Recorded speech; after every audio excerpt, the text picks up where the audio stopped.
Dia nuyu naa auditeurs yi yéen ñëpp ñu di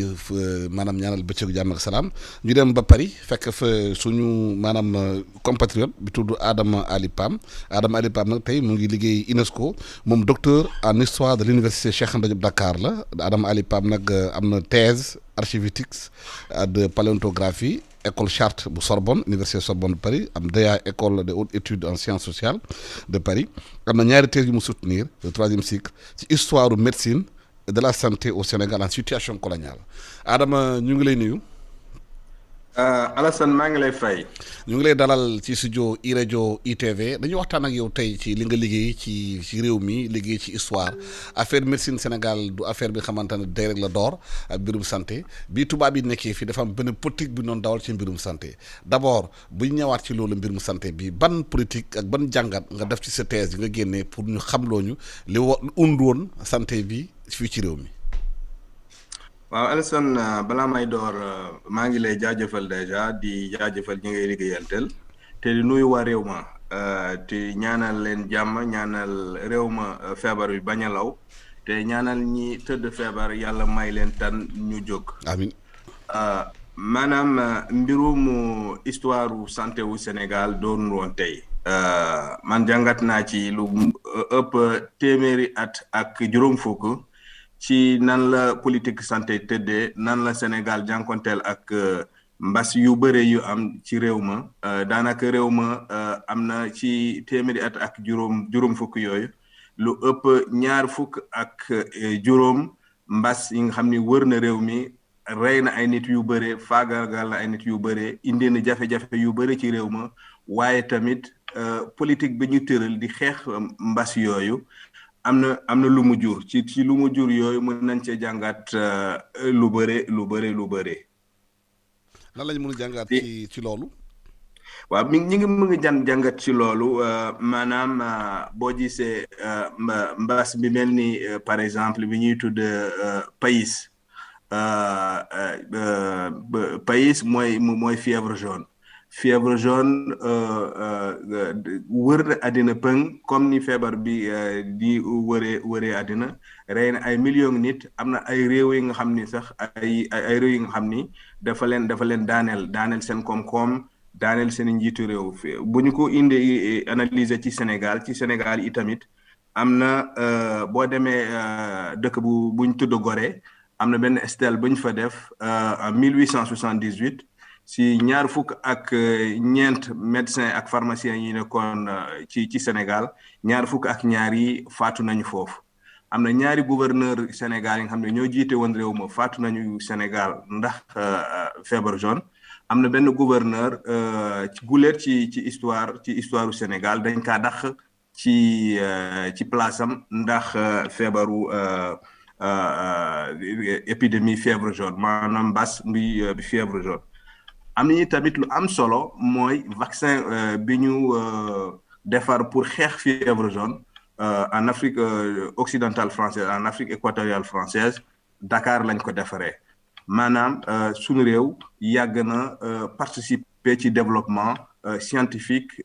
international ci médecine te tàmbaliwul tey. moo temps tubaab yi bu ñu fi nekkee bu genre feebar yi amee mbas mi dugg ci réew mi ban comportement la ñu am ci ak population bi parce que ñu bëri nee nañu Médina ci la juddoo parce que dañoo doon ndax nit ñi def ay cloison di def li nga xamante ne confinement bi ñuy wax ni amoon na temps yooyu. waaw non seulement confinement amoon na temps yooyu mais xeex bu métti moo doon am diggante population yi ak autorité coloniale yi. avant Médina ñu koy sos en 1905 déjà Thiès am na benn quartier bu ñu tudd Randoulène ñaari kaw fièvre jaune ñoo amoon ñu taal dëkk indigènes yi mooy nit ñu ñuul ñi taal seen dëkk pousse leen ñu créer leen benn quartier bu ñu tudd Randoulène 1914 bi peste ñëwee ci réew ma boobaa la ñu jëlee nit ñu ñuul ñi dëkkoon lébu yi dëkkoon biir Ndakaaru ñu jëlee leen foofu yóbbu leen Médina parce que bi ñu leen yóbbee Médina Pontiville la waroon tudd Alaaji Malick Sy radiyallahu taala anhu moo ko tuddee Médina moo tuddee dëkk ba Médina population yi dañ doon xeex di ñaxtu di lank topp ndigal yi nga xam ni autorité coloniale bi mi ngi ko doon joxe parce que itamit dee yi dafa bëri woon bëri boo ba nga xam ni dañ doon yaakaar ni docteur yi ci seen bopp ñoom ñooy rey nit ñi alors que nekkul woon loolu ba pare yi tamit opposition yooyu nekkul woon rek nit ñi nga xam ni ñi dëkk ci dëkk bi mais am na tamit commerçant yi bugguñu woon trop ñuy appliquer mesures sanitaires yi parce que xam nga bu mbas amoon ci temps yooyu genre peste dañuy tëj port bi arrêter train bi tëj école yi nga xam ni dox dëkk du am dañuy def ay soldats ñu protéger accès ville yi tere population yi di déplacer wu di wéyal feebar bi ci biir réew mi. mais loolu par exemple ni ñu ko doon gérer temps colonisation bi ak li xew fii ci réew mi ak delta bi dugg fii coronavirus bi ban njàngat la histoire boobu mën a may tey comportement bi nguur gi am ci gestion maanaam pandémie bu ñuy dund nii. waaw pour comportement nguur gi ci jàngat bi ñu mën a am ci njàngat bi bu ñuy mën a am ci suñu histoire réew mooy communiquer ak population yi mais aussi ñu utiliser relais maanaam kilifa diine yi utiliser relais communicateurs yi utiliser tamit relais école yi ak militaires yi maanaam pour xeex feebar bi il faut que ñu mën a communiquer waxtaan ak nit ñi expliquer leen tamit feebar bi nu muy tëddee ak tamit ban njëriñ faj bi ñu tëral la amal ci xeex jàngoro bi parce que il faut comprendre que ci période coloniale bi administration coloniale day doon wéeru ci kilifa diine yi bu baax parce que day doon am sax ay kuréel yi nga xam ne dañ koy tëral ay kilifa diine ñu mel ni El Hadji Malick Sy dafa bind waa Ndakaar benn lettre di expliquer leen que ci diine l'islam ci histoire l'islam ci ay ni ñu ko waxati ci sunna ak ci sunna ci histoire Omar Ben Khattab mi nga xam ne xalifu islam la bi topp ci yonent yàlla Muhammad mas naa dem Syrie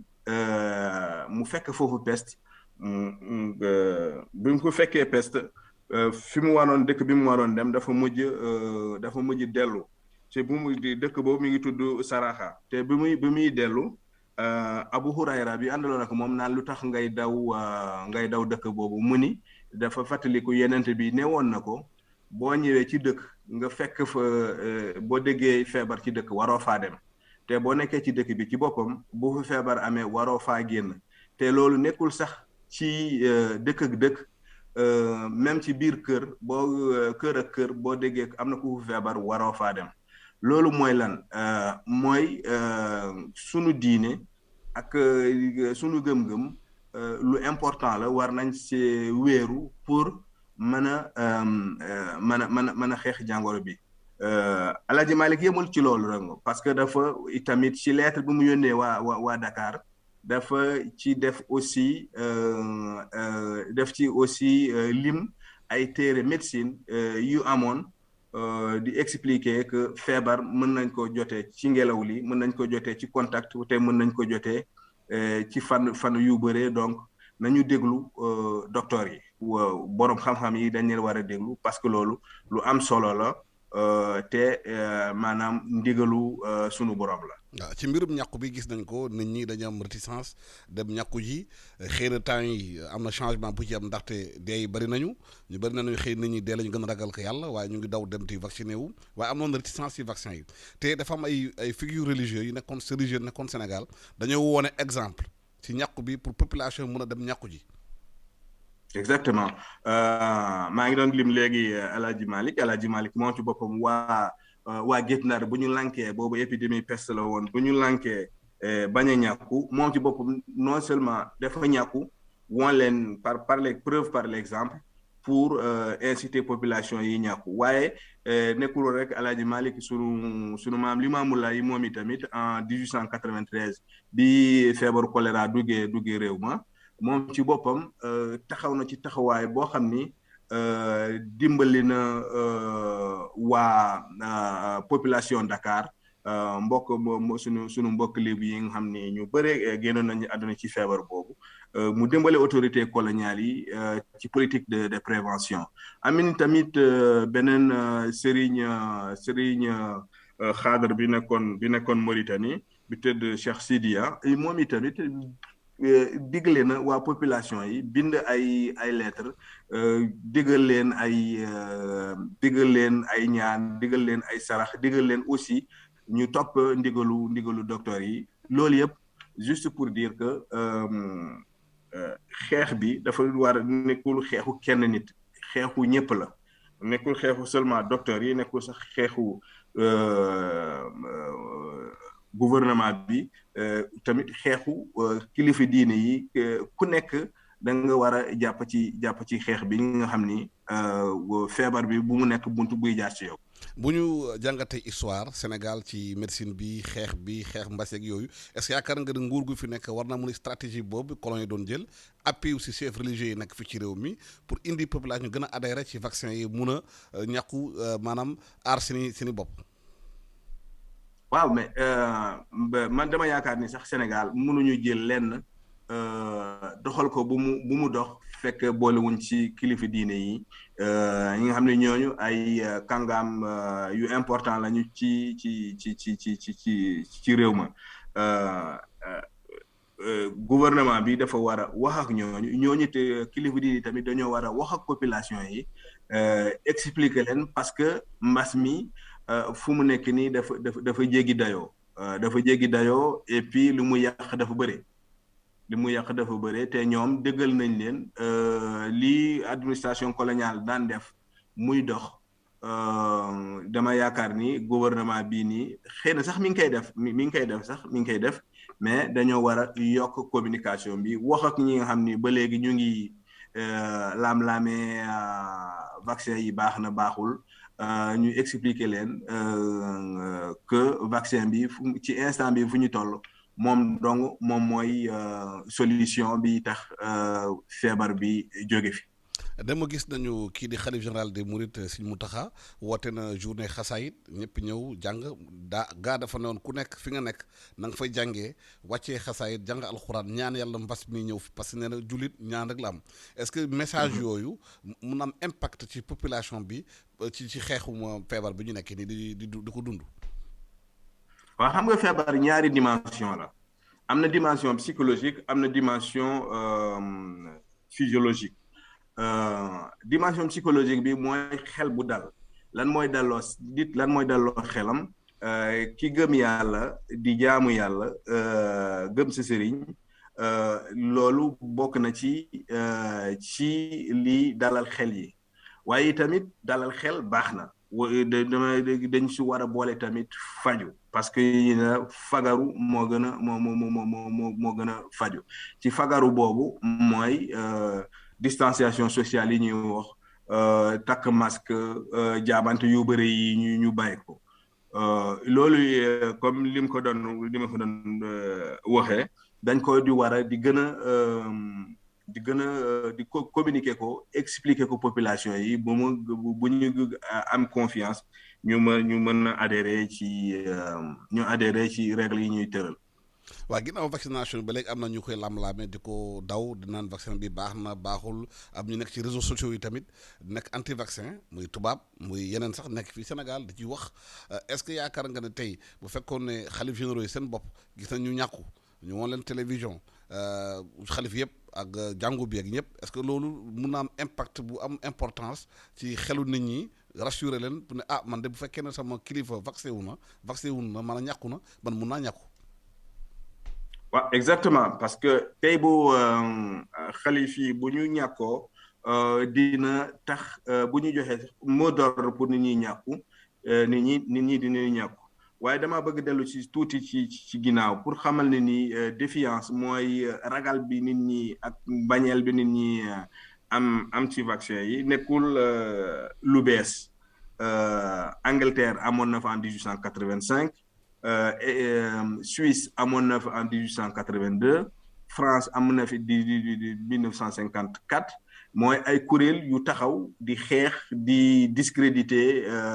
vaccin yi pour expliquer ni daal que yëf yi ci stratégie de communication bi ñuy tëral ci xeex mbas mi ñooñu dañ leen war a jël en compte luñ leen war a jëlee en compte mooy ñu communiquer scientifiquement expliquer nit ñi ñi ragal ak ñi nga xam ne seen xel dafa tey ci mbir mi ñu expliquer leen ba ñu mën a am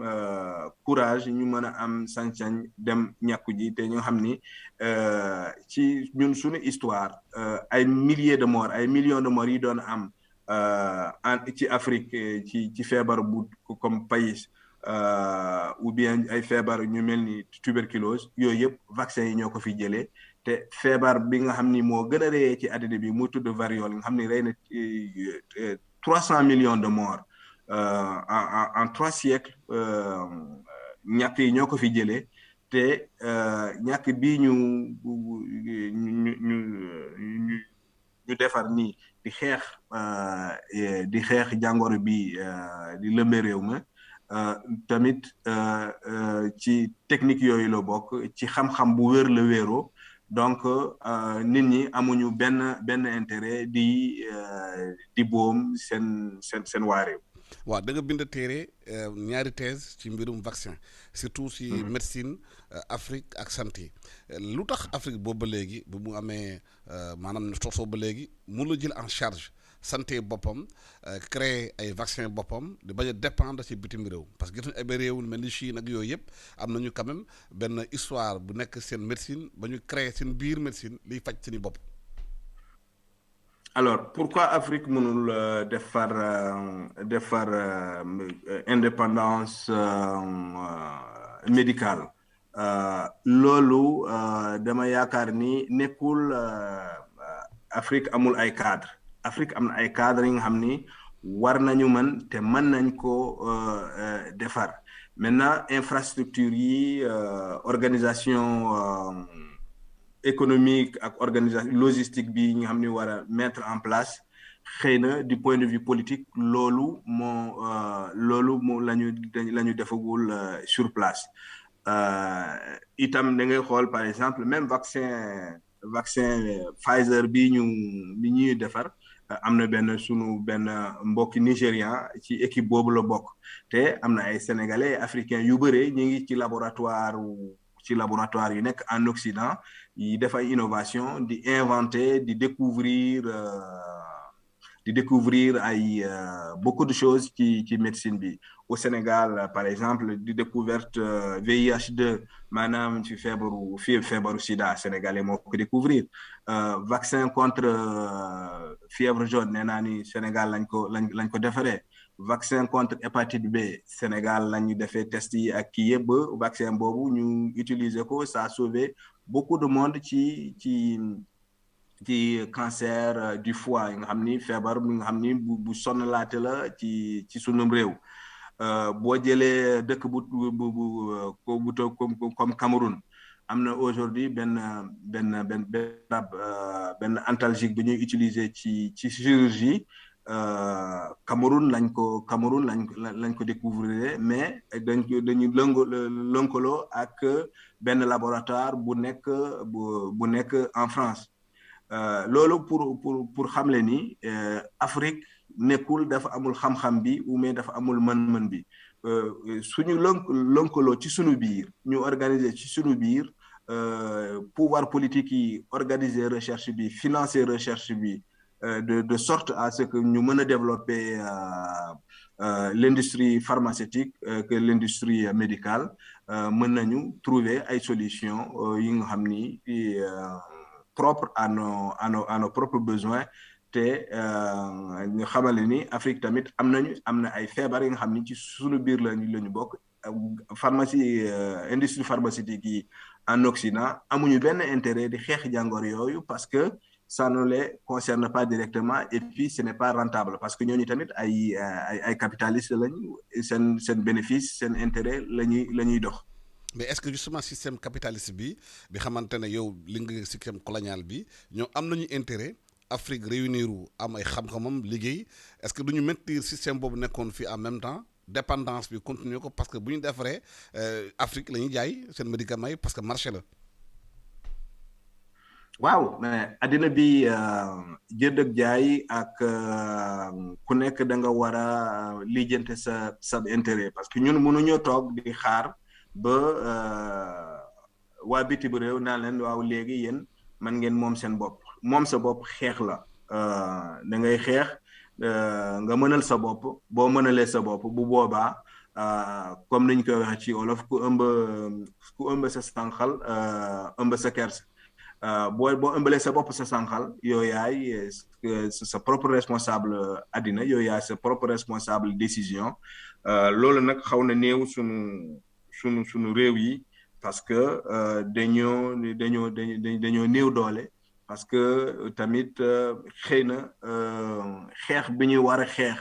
ba moom sunu bopp xaw na des. est-ce que yaakaaroon justement boo demee ci monde bi laboratoire yoo gis am na scientifique africain fa nekk yu nekk ci ay section yu pointu ay sénégalais ay nigériens ay sud-africains camerounais est-ce que diaspora bi warul organiser du point de vue scientifique pour tirer leçon li nga xamante ne xew na ci variant bi ak Covid 19 bi ne ñun de waa diaspora bi il faut ñu xalaat naka la ñuy mën a liggéey pour suñu réew yi gën a am indépendance sanitaire indépendance médicale te ñu xool nguur yi naka la ñu mën a jàppee ci loolu pour ñu mën a avancer suñu réew yi. waaw xam nga waa diaspora bi gouvernement africain ñoom seen bopp ñoom ñoo ko war a organiser. ñu créer condition incitative yi nga xam ni nit ñooñu dinañu mën a ñibbisi liggéey am jumtuwaay am indépendance ak sécurité bu doy sëkk pour ñu mën a contribuer ci sunu développement réew parce que ñu ci bëri tamit ñiy liggéey dans des organisations internationales ba ñuy liggéey ci dans des industries dans des multinationales lépp lu ñu découvrir ça fait l'objet des brevets ay brevets nga xam ni ñoom seen bopp moomuñu ko industrie bi leen di employé moo ko moom mais bu ñu organiser woon recherche ci suñu réew comme nu ñu amee ay recherche sur l'agriculture ay centres ISRA comme nu ñu amee école de médecine vétérinaire yi def ay recherche sur la médecine vétérinaire dinañu woon mën a inciter le retour des cerveaux africains en Afrique pour ñu mën a liggéey suqali réew ma développer réew ma ba nga xam ni kenn du soxlaatul dem ci beneen réew parce que loolu tamit am na ci histoire boo xoolee dëkk yu mel ni Japon 18e 19e siècle dañoo génn seen réew dem en Occident jàng jël xam-xam yi nekkoon Occident ñuy delluwaat seen dëkk ba développer seen dëkk ba à un moment donné sax innovation yu gën a bëree ci àddina bi Japon la daan jógee chinois yi tamit def lu mel noonu dama yaakaar ni ñun waa Afrique on ne peut pas mënuñu bañ a jaar ci yoon bi ñëpp xam ni jaar nañ fa ba suqali seen réew. maanaam nguur yi ñu war a organiser wu am contact ak diaspora bi africaine bi nekk ci bitim réew dans tous les secteurs organiser leen ñu def transfert de technologie transfert de connaissance. exactement. exactement dama yaakaar ni nguur yi ñoom ñoo war a organiser de telle sorte que doomi réew yëpp mën a ñëw ñibbisi jàpp ci suñu développement réew. waaw léegi bu ñu ñëwaatee si mbirum feebar bi comme ni nga ko waxoon sànq renforcement